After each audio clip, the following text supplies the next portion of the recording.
Chemical fertiliser को लाने के लिए आपको लाइन में लगना पड़ता है। ऑर्गेनिक मैटर तो आपके पास कुदरत खुद मिट्टी से पैदा करके देती है, उनको हमें डिस्पोज करके वापस कुदरत को देना पड़ता है। हमारे पूर्वज इस व्यवस्था पर बहुत पहले से काम करते आए हैं।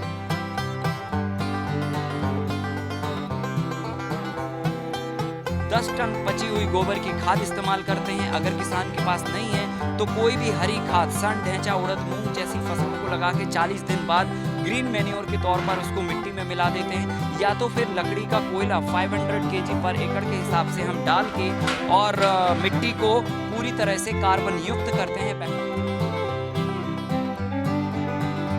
मुझे बिहार सरकार के द्वारा इवन बामेती के द्वारा भेजा गया है यहाँ प्रशिक्षण लेने के लिए, और मैं प्रशिक्षण लेके बाहर किसान लोग को प्रशिक्षण दूंगी कि ये नमस्कार, मैं हूं देवांशु। आप देख रहे हैं news for nation. R K. Sinha के फार्म हाउस पर 8 दिवसीय ऑर्गेनिक फार्मिंग का एक तरह से कह सकते हैं कि वर्कशॉप चल रहा है, और ये वर्कशॉप को चला रहे हैं आकाश चौरसिया, जो कि पूरे देश भर में घूम कर एक तरह से कह सकते हैं किसानों को मोटिवेट कर रहे हैं, जागरूक कर रहे हैं कि आप जो है वो ऑर्गेनिक फार्मिंग करिए। इन दिनों बिहार के दौरे पर हैं, मूल रूप से मध्य प्रदेश के रहने वाले हैं, और ये जो है अब बिहार के किसानों को सिखा रहे हैं, बता रहे हैं कि ऑर्गेनिक फार्मिंग कीजिए। ऑर्गेनिक फार्मिंग करने के कई फ़ायदे हैं। जो हेल्थ बेनिफिट है वो तो अलग है, लेकिन किसानों की आमदनी दुगनी नहीं 4 गुनी हो जाती है अगर वो ऑर्गेनिक फार्मिंग करते हैं। और ऑर्गेनिक फार्मिंग देखने में लगता है कि बहुत माथापच्ची है, बहुत टेक्निकल है, लेकिन बहुत ही सरल है, बहुत ही आसान है।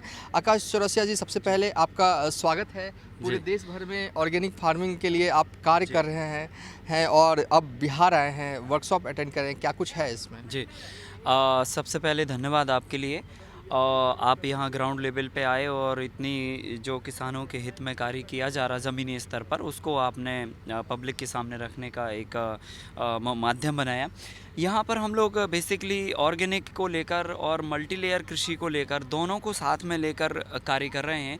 किस तरह से छोटी जोत के किसानों के लिए हम ऑर्गेनिकली तरीके से, जैविक तरीके से कैसे उनका अच्छा से प्रोडक्शन बढ़ा पाएँ और कैसे उनकी लागत को कम कर पाएँ, क्योंकि आमदनी अगर हमें बढ़ानी है तो हमें सबसे पहले नंबर लागत को कम करना पड़ेगा। लागत अगर हम कम कर देंगे तो आमदनी ऑटोमेटिकली बढ़ जाएगी। तो हम लोग लेयर फार्मिंग के माध्यम से लागत को कम कर रहे हैं और आमदनी को बढ़ाने का प्रयास कर रहे हैं। और इसी बात का तो हम लोग प्रशिक्षण डे फर्स्ट से कंटिन्यूसली प्रैक्टिकल रूप में डे टू डे अलग अलग प्रैक्टिसेस को लेकर यहाँ पर किसानों को दे रहे हैं। क्या ऑर्गेनिक फार्मिंग कर सकते हैं किसान? जी, बिल्कुल कर सकते हैं। अगर ऑर्गेनिक फार्मिंग करने के संसाधन किसान जुटा लेता है, जो हमारे पूर्वजों के पास ऑलरेडी पहले से हुआ करते थे, तो निश्चित ही है केमिकल फर्टिलाइज़र से तो ज़्यादा बेहतर है कि हम ऑर्गेनिक फार्मिंग कर पाएँ, क्योंकि केमिकल फर्टिलाइज़र को लाने के लिए आपको लाइन में लगना पड़ता है। ऑर्गेनिक मैटर तो आपके पास कुदरत खुद मिट्टी से पैदा करके देती है, उनको हमें डिस्पोज करके वापस कुदरत को देना पड़ता है। हमारे पूर्वज इस व्यवस्था पर बहुत पहले से काम करते आए हैं और हमें उनसे सीखना चाहिए। लाखों वर्षों का इतिहास है। जब खेतों में कोई अनाज पैदा होता था, उसकी जड़ बनती थी, उसकी पत्ती बनती थी, तना बनता था, फल बनता था। फल हमारे पूर्वज घरों में लाते थे, अनाज के रूप में, सब्जियों के रूप में या फलों के रूप में, और वो खा के और बॉडी से डिस्पोज करके और वापस खेतों को वापस सौंप दिया करते थे। फिर जो हमारी पत्ती हुआ करती थी, हमारा तना हुआ करता था, वो तना जो है ना हमारी गायों के लिए फॉडर के रूप में उनके पेट में जाता था और वापस डिस्पोज होके फिर वो गोबर के रूप में वापस खेत को मिलता था, और मिट्टी में जो जड़ थी वो वापस मिट्टी में ही मिल जाती थी। तो पेड़ ने जो भी मिट्टी से उठाया तत्वों के रूप में, पत्ती के रूप में, तने के रूप में, फल के रूप में, वो वापस हमारे पूर्वज उसको रिसाइकिल कर देते थे। लेकिन वर्तमान की स्थिति में ये हम नहीं कर पा रहे हैं और हम दुकान और बाज़ार पर डिपेंड हो गए, इसलिए यह खेती ज़्यादा महंगी भी हो गई और इसमें उत्पादन एक समय तो हमें मिला, तो हमें लगा, हमें हमारा भरोसा जम गया कि हाँ यही एक वैश्विक समाधान हो सकता है। लेकिन अब दिन प्रतिदिन बढ़ती जा रही इसमें समस्याएं और गिरता जा रहा प्रोडक्शन, ये चिंता का विषय बन चुका है। इसलिए हमें पूर्वजों की व्यवस्था पर वापस लौटना पड़ेगा और वो सारी व्यवस्थाएं सेट करना पड़ेगी जो हमारे पूर्वजों ने की थी।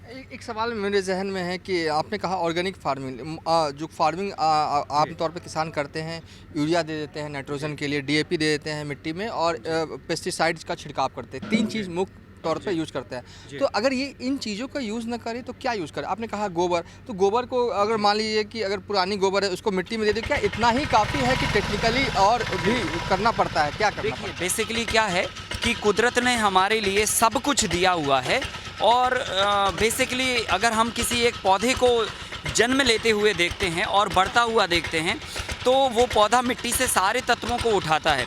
अगर हम उन्हीं सारे तत्वों को वापस मिट्टी को दे देते हैं तो बेशक हमें जो है ना मिट्टी को जो तत्वों की आवश्यकता है या जो कुछ भी चाहिए वो वापस हम मिट्टी को अलग अलग रूप में दे देते हैं। परंतु यहाँ पर आज वर्तमान में परिस्थितियाँ ये हैं कि हमें उत्पादन चाहिए है और बिना उत्पादन के हम सरवाइव नहीं कर पाएंगे। तो बेहतर उत्पादन के लिए हमें क्या करना पड़ेगा कि मिट्टी के लिए हमें वो सारे एलिमेंट नेचुरल फार्म से कलेक्ट करके, नेचुरली रूप से कलेक्ट करके मिट्टी को देने पड़ेंगे। तो जैसे हम डीएपी यहाँ पर देते हैं तो ऑर्गेनिकली हम लोग डीएपी बनाते हैं, जैसे लोग यूरिया नाइट्रोजन के रूप में देते हैं तो हम लोग यहाँ पर नेचुरली नाइट्रोजन बनाते हैं। लोग पोटास देते हैं बाज़ार से ख़रीद के, तो हम कुदरत से जो कुछ प्लांट ऐसे हैं जिनको सबसे ज़्यादा पोटेशियम प्राप्त होता है उनको हम डिस्पोज करके तो पोटेशियम देते हैं। तो हर तरह के विकल्प हम खुद ही बना लेते हैं और उन विकल्पों का इस्तेमाल करने से हम प्रोडक्टिविटी को कर पाते हैं। ये जो ग्रीन नेट दिख रहा है आपने वर्कशॉप के दौरान किसानों को बताने और समझाने के लिए किया था कि ऑर्गेनिक फार्मिंग इस तरीके से कीजिएगा तो और भी सरल होगा। क्या है इसका कॉन्सेप्ट, ये बता दीजिए। देखिए, हाँ, बेसिकली ये कॉन्सेप्ट एक बहुत अलग तरीके का कॉन्सेप्ट है और इस कॉन्सेप्ट में हम लोग एक साथ एक ही ज़मीन में कई तरह की फसलों को उगाते हैं और इसकी जो शुरुआत होती है वो किसान के इर्द गिर्द घूम रही तमाम तरह की समस्याओं से होती है। आज हम सभी लोग जानते हैं कि खेती में घटता जल स्तर एक बहुत बड़ी चिंता का विषय बना हुआ है। कीड़ों की समस्या, खरपतवार का उगना, मौसम के परिवर्तन का प्रभाव होना, जैविक खादों की उपलब्धता ना होना, इस तरह की तमाम ऐसी समस्याएं हैं जो खेती में किसान की प्रोडक्टिविटी को प्रभावित करती हैं। और उसी के चलते, उन्हीं सारी समस्याओं के समाधान को चलते हमने ये मल्टी लेयर फार्मिंग का फार्मूला ईजाद किया और इस फार्मूले में बेसिकली एक साथ एक ही ज़मीन पर हम कई तरह की फसलों को लगाते हैं। और इसके लिए सबसे पहले नंबर हम क्या करते हैं, एक ढांचा बनाते हैं, क्योंकि ये ढांचा बनाने के दो पर्पज़ होते हैं। पहला पर्पज़ होता है कि मतलब जो है ना मौसम के जो बुरे असर हैं वो मौसम के बुरे असर से फसलों को बचाया जाए, और दूसरा ये होता है कि एक साथ एक ही ज़मीन पर कई तरह की फसलें उगाई जाएं। तो जब हम एक साथ एक ज़मीन पर कई तरह की फसलें उगाएंगे तो हमें फ्लोर की ज़रूरत पड़ेगी, हमें ढांचे की स्ट्रक्चर की ज़रूरत पड़ेगी। सो बेसिकली अगर हम मल्टी लेयर फार्मिंग को बहुत कम शब्दों में समझें तो जैसे हम शहर में कम जगह के ऊपर एक फ्लैट बना के ज़्यादा लोगों को रहने की व्यवस्था कम जगह में बना लेते हैं, ठीक उसी तरह से हमने जगह कम होने से एक के ऊपर एक फसल को उगाने के लिए ये फ्लोर बनाया है। सो इसमें हम क्या करते हैं, बांस और बल्ली का इस्तेमाल करते हैं। ये हमारे बैम्बू हैं जो किसान की मेड़ों पर आसानी से हो सकते हैं, जो एक इनकम का साधन भी बन सकते हैं और खेतों में इस तरह के प्रयोग होने के लिए भी मतलब उपयोग में आ सकते हैं और सुरक्षा व्यवस्था का भी कारण बन सकते हैं।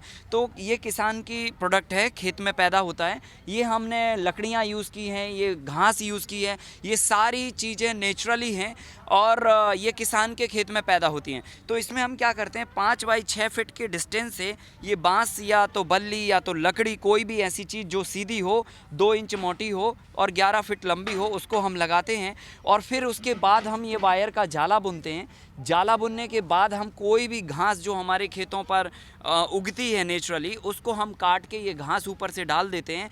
ये घास क्या करती है कि पूरा चारों तरफ से तो 50% छाया का और 50% धूप का एक इन्वायरमेंट क्रिएट करती है, और 50% धूप और छाया के इन्वायरमेंट से तेज़ धूप में हमारी फसलों को लपट नहीं लगती, तेज़ ठंडी में हमारी फसलों को पाला नहीं लगता, और तेज़ ओला पड़ने की स्थिति में तो हमारी फसलें डैमेज नहीं होती हैं। तो इस तरह से ये एक मचान बन गया। अब इस मचान पर हम अलग अलग फसलों का फ्लोर अलाटमेंट करते हैं। तो जैसे कि ये हमारी रो है, इसमें हम बीच में लगभग 1 से 1.5 फीट का रास्ता छोड़ेंगे और ये 3.5 फीट का बेड बनाएंगे। इस पर हम कंद वाली फसल को लेकर ज़मीन के अंदर डालेंगे, जैसे अदरक हो गया, हल्दी हो गई, अरबी हो गई, बहुत सारी ऐसी रूट क्रॉप हैं, उनको ज़मीन के अंदर लगा देंगे। उसके सरफेस पर हम पत्ती वाली सब्जी को बो देंगे, जैसे मेथी हो गया, पालक हो गया, धनिया हो गया, चौलाई हो गया।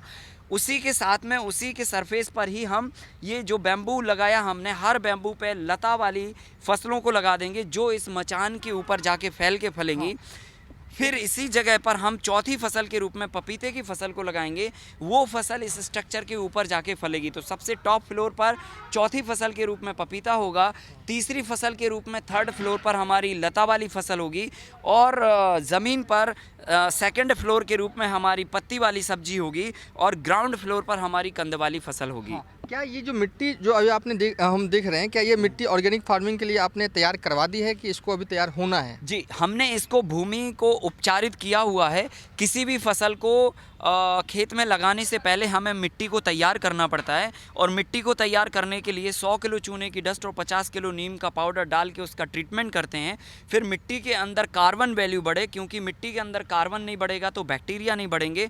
तो मिट्टी के अंदर जो काम करने वाली एक शक्ति है वो बैक्टीरिया हैं। तो बैक्टीरिया बढ़ाने के लिए हम 10 टन पची हुई गोबर की खाद इस्तेमाल करते हैं। अगर किसान के पास नहीं है तो कोई भी हरी खाद, सन, ढैंचा, उड़द, मूंग जैसी फसलों को लगा के 40 दिन बाद ग्रीन मैन्योर के तौर पर उसको मिट्टी में मिला देते हैं, या तो फिर लकड़ी का कोयला 500 kg पर एकड़ के हिसाब से हम डाल के और मिट्टी को पूरी तरह से कार्बन युक्त करते हैं, बैक्टीरिया बढ़ा देते हैं, और फिर उसके बाद एक संतुलित आहार मिट्टी को देते हैं। सभी तरह का पोषण जो फॉस्फोरस के रूप में चाहिए, जो पोटास के रूप में चाहिए, जो नाइट्रोजन के रूप में चाहिए, वो संतुलित आहार 10 टन पर एकड़ गोबर पचा हुआ, 2 टन पर एकड़ वर्मी फॉस जो डीएपी का रिप्लेसमेंट होता है, और 500 किलोग्राम कचरा और नमक से बनाई हुई जैविक पोटास, ये तीनों चारों खाद बेसल डोज के रूप में डालते हैं। तब ये मिट्टी तैयार होती है, और फिर हम इसे टिलेज करके बेड बना के फसल लगाते हैं। चलिए, इन्होंने बताया आकाश जी ने किस तरीके से मिट्टी तैयार की जाती है, और फिलहाल ये वर्कशॉप जो है वो यहाँ पे जारी है। किसान सुबह में थ्योरी करते हैं और शाम में प्रैक्टिकल करते हैं, और ये वीडियो भी पैच कर रहे हैं जब ये थ्योरी क्लासेस कर रहे थे।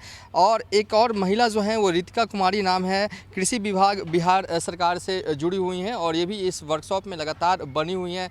आपका क्या काम है इस वर्कशॉप में? मैं पहले अपना परिचय देती हूँ। मेरा नाम रितिका कुमारी, सहायक तकनीकी प्रबंधक कोयलर ब्लॉक से मैं आत्मा से कार्यरत हूँ।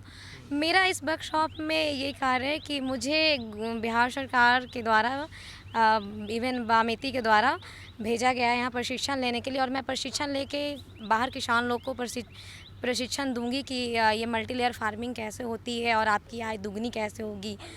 मैं यहाँ प्रशिक्षण प्राप्त कर रही हूँ इनसे। मैं लगातार यहाँ रह रही हूँ इनके हर एक। ऑर्गेनिक फार्मिंग अच्छा है क्या? ऑर्गेनिक, मैं किसान को ये मैसेज देना चाहती हूँ, संदेश देना चाहती हूँ, organic farming is the best.